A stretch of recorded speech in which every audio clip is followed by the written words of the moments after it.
నమస్కారం. నా పేరు doctor Rajasekhar Pappu. Orthopaedic surgeon from Onus robotic hospitals Hyderabad.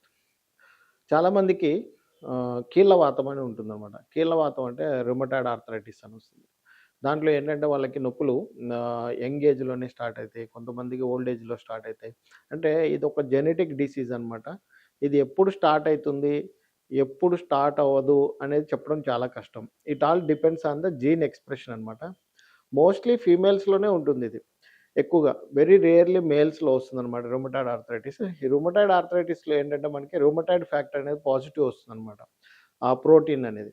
But దీంట్లో ఏంటంటే ఆ రుమటాయిడ్ ఫ్యాక్టర్ నెగెటివ్ వచ్చినా కూడా మనకి కీళ్ళ నొప్పులనేవి ఉండొచ్చు. వాపు ఉంటుంది. తర్వాత జాయింట్‌లో ఎప్పుడు పెయిన్ ఉంటుందనమాట. 24 అవర్స్ పెయిన్ ఉంటుంది. అనాల్జెసిక్స్ తీసుకున్నా కూడా ఉండదనమాట. ఎందుకంటే కొన్ని యాంటీబాడీస్ మన జాయింట్ మీద ఎఫెక్ట్ అయ్యి, సైనోవియం మీద ఎఫెక్ట్ అయ్యి చాలా ఫ్లూయిడ్ ప్రొడ్యూస్ అయిపోయి జాయింట్ బాగా స్వెల్లింగ్ వచ్చేసి లాక్స్ అయిపోతదనమాట దీంట్లో బాగా. సో, దీంట్లో ఏమైతుందంటే ఇంకా వేరే ప్రాబ్లమ్స్ ఏమొస్తాయంటే ఆస్టియోపోరోసిస్ కూడా డెవలప్ అయితది. ఎందుకంటే వీళ్ళ నొప్పి వల్ల వీళ్ళ యాక్టివిటీస్ తగ్గిపోతాయి. ఇంకోటేంటంటే బికాస్ ఆఫ్ డిసీజ్ ప్రాసెస్. ఇది ఆటోఇమ్యూన్ డిసీజ్ కాబట్టి దానివల్ల బోన్ అంతా కాల్షియం తగ్గిపోయి వాళ్ళకి ఆస్టియోపోరోసిస్ వస్తుంది. దీంట్లో కూడా చాలా రకాలుంటాయన్నమాట. రుమటాయిడ్ డిసీజెస్‌లో దాంట్లో చాలా రకాలుంటాయి. కొన్నిట్లో ఏంటంటే మనకి ఎస్ఎల్ఈ అని ఉంటుందన్నమాట. సిస్టమిక్ లూపస్ ఎరిథమాటోసిస్ అని వస్తుంది. అది కూడా ఏంటంటే యంగ్ పీపుల్‌లోనే వస్తది. ప్లస్ అది దానికి స్పెసిఫిక్‌గా యాంటీబాడీస్ మనం చెక్ చేయాల్సొస్తది. అది పాజిటివ్ ఉంటే మాత్రం కంపల్సరీగా వస్తది. ఇది ఫీమేల్స్‌లో రావచ్చు, మేల్స్‌లో కూడా రావచ్చు. బట్ ఎక్కువగా ఫీమేల్స్‌లోనే ఉంటుంది. దీంట్లో ప్రాబ్లమ్ ఏంటంటే రాను రాను ఏమైతదంటే జాయింట్స్ అన్నీ పాడైపోతాయి. దీంతో పాటు అలాగే మన ఇంటర్నల్ ఆర్గాన్స్ కూడా డ్యామేజ్ అయితాయన్నమాట. కిడ్నీ ప్రాబ్లమ్ రావచ్చు, హార్ట్ ప్రాబ్లమ్ రావచ్చు. సో, కిడ్నీ ప్రాబ్లమ్ యాడ్ అయిందంటే మనకి వేరే ప్రాబ్లమ్స్ కూడా యాడ్ అయితూ ఉంటాయి.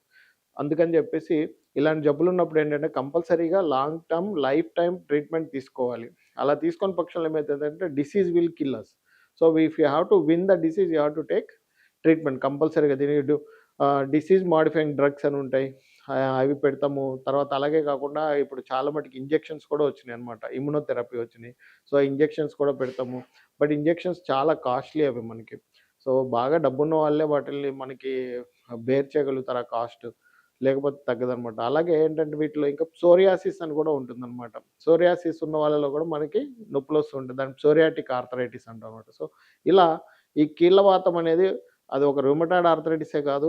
దీంట్లో చాలా రకరకాలుంటాయన్నమాట. అందుకని చెప్పేసి మనమేంటంటే అది ఏ జబ్బుంది, ఏంటి తెలుసుకొని కంప్లీట్‌గా యాంటీబాడీ టెస్ట్ చేసుకొని దాన్ని బట్టి ట్రీట్మెంట్ తీసుకోవాలి. ఎందుకంటే మనకి ఆ యాంటీబాడీ టెస్ట్ చేయటం వల్ల ఏంటంటే ఇప్పుడు ఎస్ఎల్ఈ ఉందనుకోండి దాంట్లో కిడ్నీ ఎఫెక్ట్ అయితుందని మనకు తెలుస్తదన్నమాట. రుమటాయిడ్ ఆర్థరైటిస్‌లో యూజువల్‌గా కిడ్నీ ఎఫెక్ట్ అవ్వదు.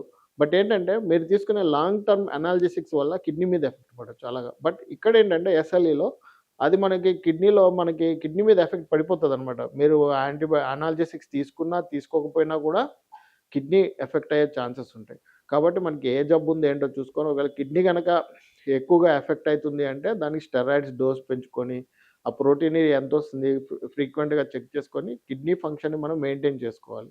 సో, దీంట్లో చాలా రకరకాల జబ్బులుంటాయి మనకి. అది ఒక పెద్ద సబ్జెక్ట్ అది. మనకి మీలో ఎవరైనా కీళ్ళవాతంతో బాధపడుతూ ఉంటే ఒకసారి మమ్మల్ని కలిస్తే దానికి క్షుణ్ణంగా పరిశీలించి, దానికి ఏ ట్రీట్మెంట్ పెడితే బావుంటుంది ఏంటి సజెస్ట్ చేయగలం మేము. Thank you.